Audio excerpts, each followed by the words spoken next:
तो क्वेश्चन सबसे पहले समझते हैं कि क्वेश्चन क्या रहा है. So you are playing a solitaire game with 3 piles of stones of sizes A, B and C. So A, B और C क्या है? 3 pile of stones के sizes हैं.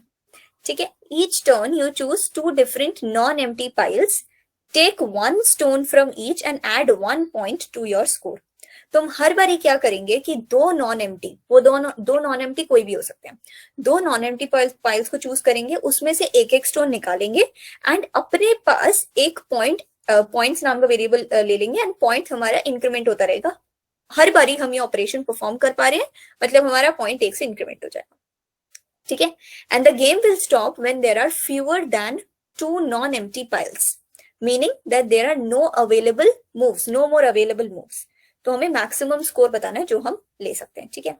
Let's understand it with the help of an example. तो यहाँ पर आपको जो गिवन है that is one possible, one of the optimal set of moves. ये only optimal set of move नहीं है, ये सिर्फ one of the optimal set of moves है. आपके पास और भी बहुत सारे मूव्स, मतलब सेट ऑफ मूव्स हो सकते हैं. ठीक है. So we will not be discussing this one. हम एक और इजी वे अप्रोच कर, इजी चीज डिस्कस करने वाले हैं. ठीक है. चलो देखते हैं कि इस क्वेश्चन को करेंगे कैसे. सो हमारे पास 3 जो पाइल्स गिवन है, एक है A जिसमें 2 है, B is 4 and C is 3, C is 6. So these are basically what? These are 3 piles of stones. ठीक है. और ये इनके साइजेस है, ये A, B और C उनके साइजेस है. हम क्या करने वाले हैं, हम जो 2 मैक्सिमम है उनको लेंगे और उनमें से एक एक स्टोन्स घटाएंगे और उसमें वापस से प्लेस कर देंगे एंड एक पॉइंट्स नाम का वेरिएबल भी मेंटेन करते हुए चलेंगे. ठीक है. और जितनी बारी हम ऑपरेशन परफॉर्म कर पाएंगे, we will be incrementing our points variable. ठीक है.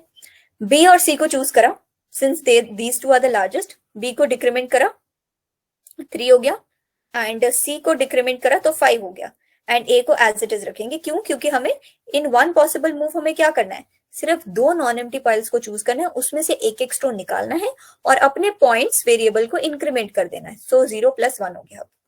ठीक है. तो अब मेरे पास जो है 1 आ गया, पॉइंट्स मेरा 1 आ गया. ठीक है. अब दोबारा से मैंने 2 नॉन एम्प्टी पाइल्स को चूज करना है. 2 नॉन एम्प्टी पाइल्स कोई भी हो सकते हैं, मैंने मैक्सिमम दोनों को चूज करा.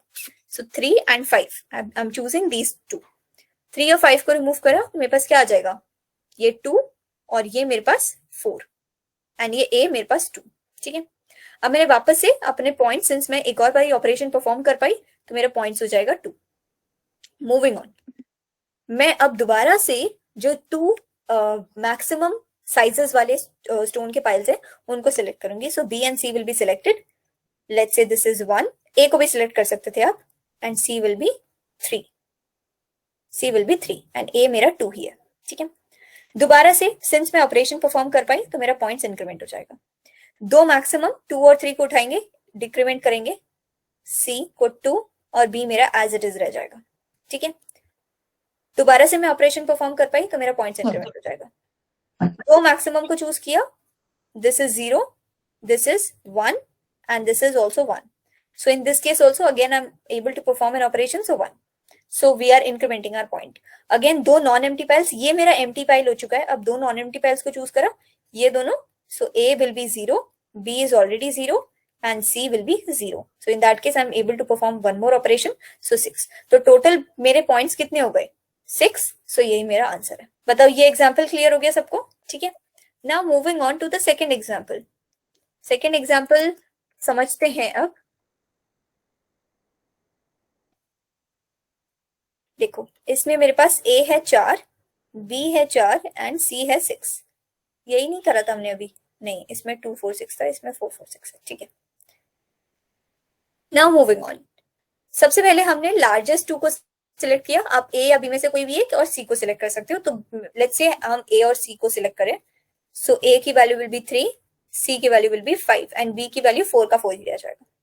अगेन मैक्सिमम 2 पॉइंट्स मेरा इंक्रीमेंट हो जाएगा by 1 because obviously we have been able to perform the operation once.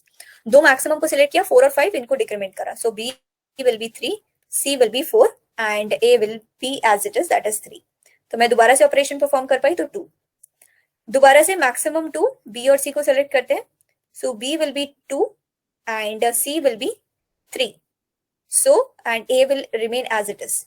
So इस केस में भी एक और ऑपरेशन परफॉर्म कर पाए तो 3. दो मैक्सिमम दैट इज A और C को सिलेक्ट करेंगे, दोनों को डिक्रीमेंट करेंगे बाय 1. A को 2, B को 2, C को भी 2. ठीक है, एक और बार ये ऑपरेशन परफॉर्म कर पाई तो 4.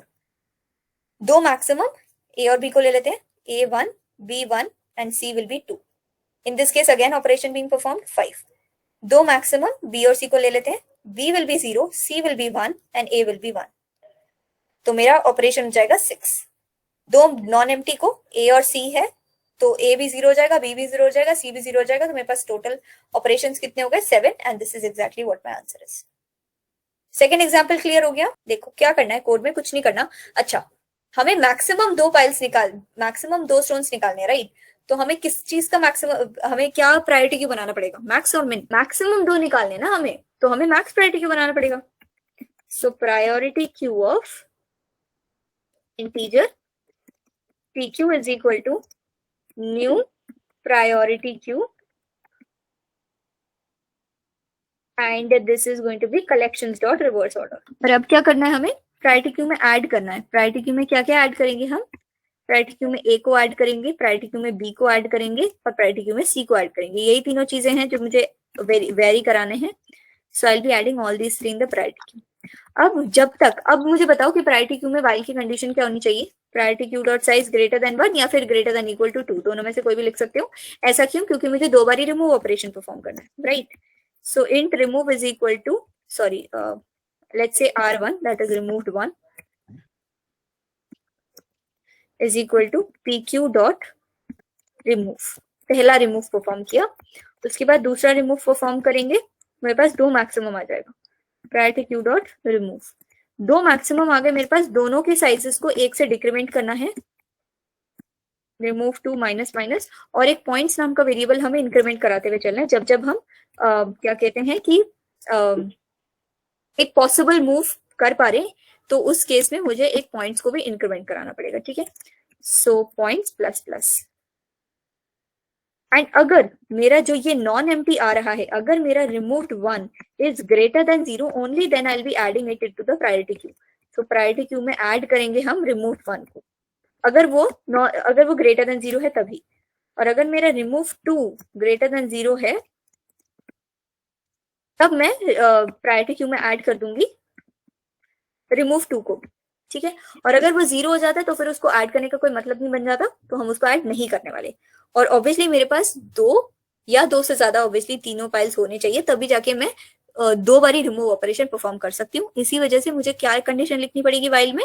Priority queue dot size greater than 1, और you can write it as priority queue dot size greater than equal to 2. And at the end, what do I have to return is I have to return the points that I have. Let's try to run it. इसमें फिर ये सारे example test cases पे देख लेते हैं. ठीक है, अब सबमिट करते हैं. ठीक है, सो इट्स गेटिंग सबमिटेड.